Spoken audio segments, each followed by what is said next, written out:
So could I have your attention, please, for a few minutes? I apologize for cutting this short. I should have given you more time for it and not blathered on quite so much. So I want to go through a couple of the ideas and misconceptions that people had about it.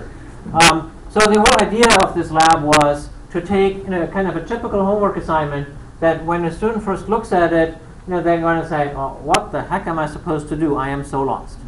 I mean, and I picked this one purposefully because it was one of the more obtuse ones. And so you may ask, why does Horstman put all of these weird assignments in there? And my problem is that my hands are tied. You know so few things, and I have to populate the thing with 20 or 30 assignments that work with the standard library, and there's just not that much in it. And so this was the best I could come up with. We'll talk in a minute what the point of this assignment is. But let's so it says the sequence of steps that we analyzed a few minutes ago, and then it says it says the program is supposed to be called for rectangle printer. So let's take that as a jump-off point.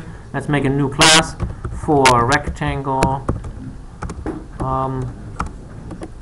rectangle printer. Notice the camel case, by the way, that mixture of upper and lowercase letters. And when you do that at home, please try to name the class exactly the right way. So now we get a bunch of junk in here that we take away. So now I need to hunt for some other code that I can copy and paste. I'll just take my face printer here.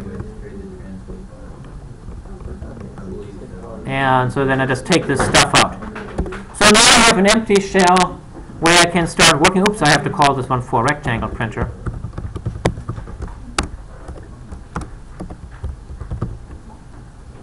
So now I have to follow along and make a construct a rectangle. So, and hopefully you found that in the text. So I'm just going to copy the same magic phrase.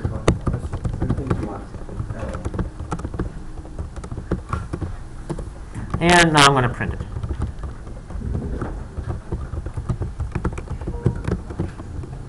So I'm going to compile. Yeah, that makes sense.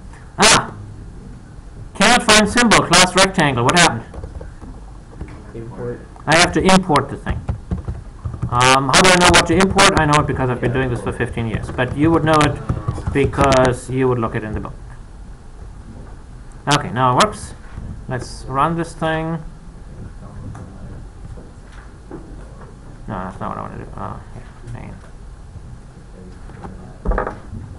Well, that's not what I expected. Where's my rectangle? You just printed it out, you didn't draw it. It didn't draw it. And actually, the author of this question anticipated that. Notice here it says, your program will not produce a drawing. It will simply print the locations of these rectangles. Now, there were several people where I watched them, and they said, it didn't print a rectangle. No, I didn't draw a rectangle. It just printed a bunch of numbers. And so the point I'm trying to make, it says so quite clearly in here. But that doesn't necessarily mean that as a student, one picks up on that.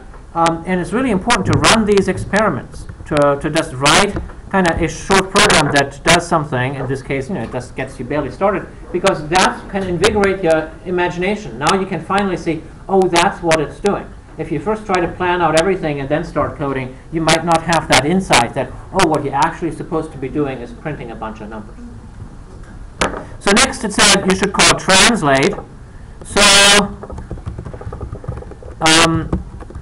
of course, now I would have to look up in the book what the translate method does. And, gosh, by how much should we translate it? So translate means to shift it over. And so our rectangle is, it starts at 5'10", it's 20 wide and 30 deep. And now I want to shift it over into this one. By how much do I move it in the X direction? And by how much do I move it in the Y direction? 20, 0. Yeah.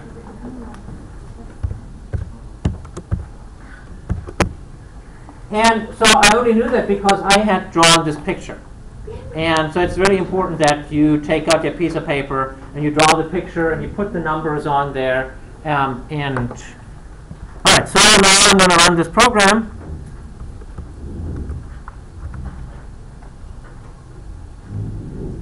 Well, that's not good. That's the same thing as before. Why? You didn't print the new. I didn't print it. Okay, stupid me. So now let's print it. Okay, compile.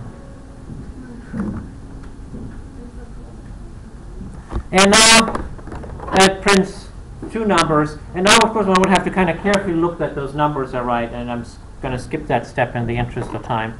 And then you need to kind of move it down here, and then maybe move it down here again, so that you get all four of them. And then you get the 4 rows of numbers. So that's once you get this far, I think the rest is smooth sailing. So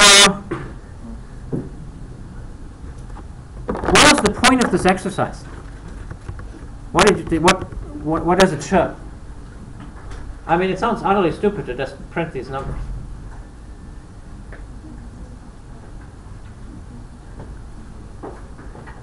Yeah. It shows that just because you compiled it doesn't mean it gives you exactly what you want. I guess that's a more high level than I had back when I designed it. All I wanted to do with this exercise is make people practice method calls. Method calls, because it's a new thing. You've never called methods before, most likely. And I just wanted you to call translate, which is a kind of non-trivial method, right? Because it does something that's not totally obvious. You have to figure out by how much, and it has to be just so. And so I figured it makes you think about what a method is. It's something that changes an object, and it changes it by a certain amount. So that was the reason for me to assign this as a practice for method calls. I realize it is one of the less interesting programs. It's not like the beach chair or something, but what can you do? And now finally, what could you have submitted as a draft? Because I always want you to think about these draft things. So could you have submitted this as a draft? No. At this point, I would say, that's getting a little old. So try to do better than that. But if you would have been at the point that you said, okay, you figured out how to construct a rectangle, but you couldn't figure out the translate, that would be entirely and totally fair as a draft. Right? You got going, you started thinking about the problem, you have now an intelligent question to ask, namely, what am I going to do with translate? That's a good point for a draft. So it is worth your while for the next homework assignment, when I ask for a draft, to get to that point. If you completely solve it, hey, more power to you, but get it to this point where you can ask a decent question, and that's when you can turn it in as a draft, then you have a couple of days to mull the decent question over. But it's really important that you can break up that big task of solving a confusing looking assignment into these discrete steps. That was the point of this lab. So I hope I made that point. All right.